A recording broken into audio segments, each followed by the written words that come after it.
Thank you so much, Mr. Chairman. And I do believe I'm the newest Helsinki Commissioner, although I've traveled with the Helsinki Commission for the past decade. I really do appreciate the work of the OSCE. You bring a lot of experience to the table as a new member.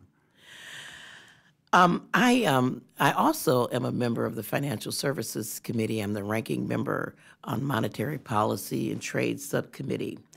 As such, we do have jurisdiction over the World Bank, the IMF, the multilateral banks, and we are very, very much engaged with provisions that seek to prevent corrupt transactions and engagements. And, you know,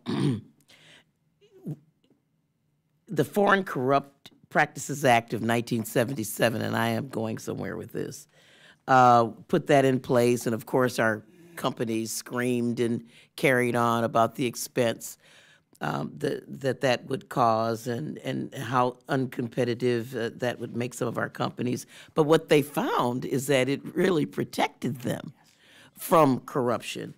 The Financial Accounting Standard 19 that the SEC put in place, Sarbanes-Oxley, we still hear people moaning about that after the meltdown of Enron. And just recently, Dodd-Frank, we've moved that through as sort of a repeal of Dodd-Frank. But even before that, Section 1504 of Dodd-Frank was struck down by now President Trump, which required disclosures of oil extractions to protect our American companies. And so I'm wondering, Mr. Stevenson, if you are protected by any of these laws, to what extent is American jurisprudence being accessed to protect your rights? I mean, assuming that you followed all of these provisions under American law. Thank you, ma'am. I was involved in this business between 1997 and 2007, and so the law that would apply would be the Foreign Corrupt Practices Act, I believe. We were a private company. I was a minority shareholder in it, but I can tell you that I'd done business for 20 years in emerging markets like India and Moldova, and I thank God for the Foreign Corrupt Practices Act because two things happen. Number one, if you're ever asked for a bribe, and I was several times, I say, love to help you, but I'd go to jail. But I'd go to jail if I did. Exactly. And so that is why I only got asked a couple. And the other reason I got asked a couple times is foreign government officials have learned about it, and that's going to be the reaction of an American executive because we just not going to take the risk of going to jail. And so I support that. It protects you. It protects us. And Ms. Connolly, I think that you probably have a comment on that. I do, absolutely, and it goes to and please talk about Dodd-Frank too. Yeah, what is so important, and this in some ways is the phenomenon of globalization. We have greater transparency, and this is where democracies can shine because ultimately the transparency is our strength. It is what protects us. It is what separates our system from others. Not that we're imperfect and we are flawed, but this is what sets us apart. And as we've seen over the last years with global conventions about anti-corruption, whether that's the OECD, whether like-minded countries are doing this, we have to elevate the playing field, not degenerate the playing field to oligarchs and others, that this is their form of governance. This is a form of authoritarian leaders that use state-owned assets and their buddies and the oligarchs to create a form of governance that is an anathema to democracy. So I can't begin to tell you, and I'm sure, yes, there would be some losses potentially of U.S. sales, but those sales that were corrupted potentially through briberies, they are discovered. It brings down governments. It's the ultimate protection, and it places us very differently. When the other powerful mechanism that I wanted to mention that you didn't discuss is sanctions. Yeah. And this, again, and we have to be careful, this is a powerful tool. But I think some of the most meaningful sanctions, particularly in the Russian context, are access to the U.S. financial system for long-term financing. If our system is to be used, the highest standards have to be achieved to have the privilege of using that system. Again, it's holding others to a high standard. We have to hold ourselves to that. That's another very important, I think, and discerning opportunity. We don't want to use it very often. It's very, very powerful. But when we need to, we should.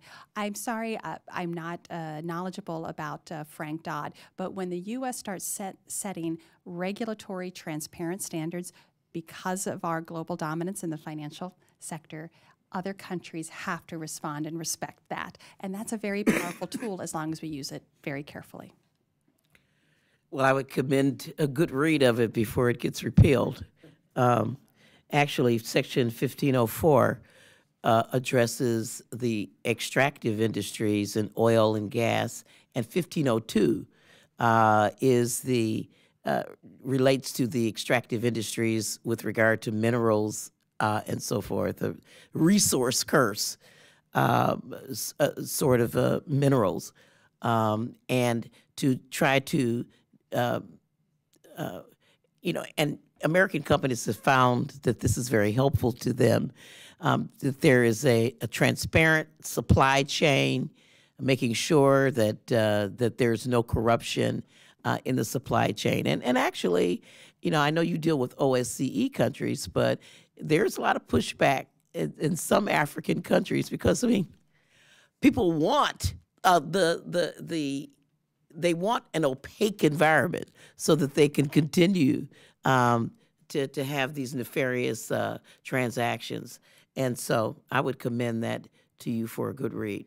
I was the original an original co-sponsor of some anti-money laundering legislation in the Financial Services Committee. This is very, very much so. I appreciate. We may even try to get you to come and testify before our committee about the importance of this with regard to providing that leadership on a global basis. And so, thank you so much. Another round. Some clarification from Mr. About our State Department weighing in about the corruption.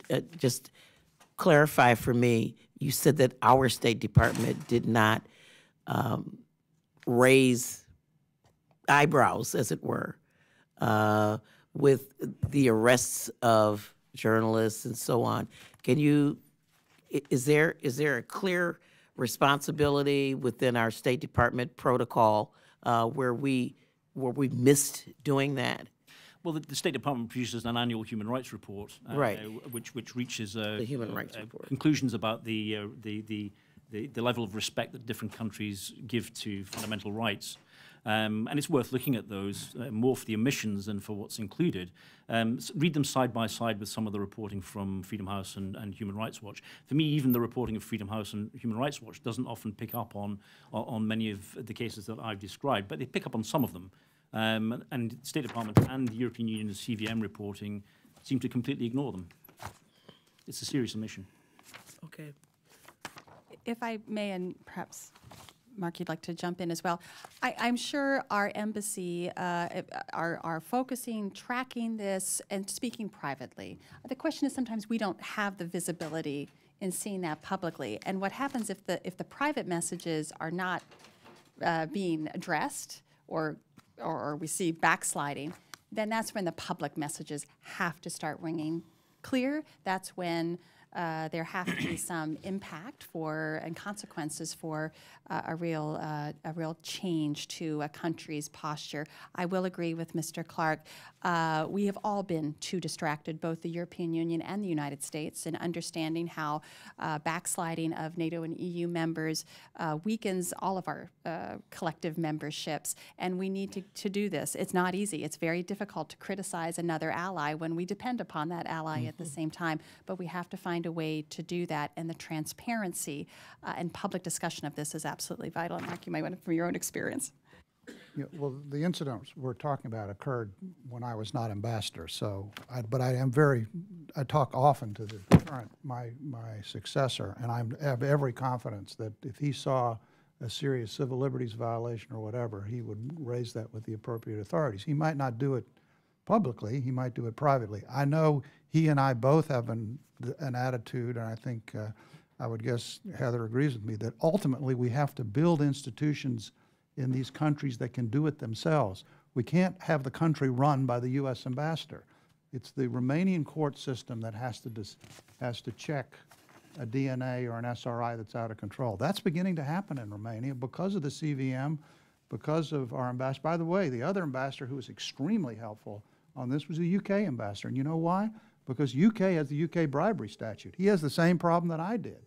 The UK companies have an unlevel playing field, just like the American companies do. So he wants a strong anti-corruption regime, just like we do. And I'm sure our ambassador is doing that. But there's no harm in it's a good idea. By the way, there's no harm in, I agree with Mr. Clark, there's no reason why this couldn't be a factor in the mission looking at this through the Human Rights Report. And as I said, you should go to the CVM folks and have them look at it as well. Well, there is a meeting in Minsk that we're all going to, right? And so, of the OSCE parliamentarian, so I don't know, Mr. Chairman, what your sense is, but I guess I would love to see H.R. 949 be entered into the record of this meeting so that we could, without objection. If it has not already been, it will be entered at this point. I just had one burning question of Ms. Conley. You mentioned that that money that we were talking about the American foreign aid that we were lacking, and that somehow that this was that we had sort of stepped away from being able to deal with the situation in Romania because we withdrew resources. I didn't. Could you just sort of? Yeah, that's absolutely right. When Romania gained its independence, we had a surge of U.S. assistance to help that country transform itself. We continued after Romania entered NATO, and then more significantly after it entered the European Union, we withdrew those funds. We the United States. The United States diminished those funds greatly, and in my written testimony, I really put out how quickly those numbers dropped. And the thing is not that we, the U.S. government, has to sustain Romania. What we need to do is have select funding to help civil society and institutions to help further their work. It strengthens the work of the U.S. Embassy as they're trying to meet this. It gives support to civil society when they may feel that they have no support. But again, we think of these funds as, well, this is in the nice to do category, and we don't really need to do that now. It's not the nice to do category. It's to strengthen an ally against a real challenge to its democratic institutions. And it also promotes U.S. values, our system, our preferences. And when we use those funds very selectively and very targeted in a very powerful way, we can really have some impact on the ground. And I think we need to revisit that. Thank you. Let's see.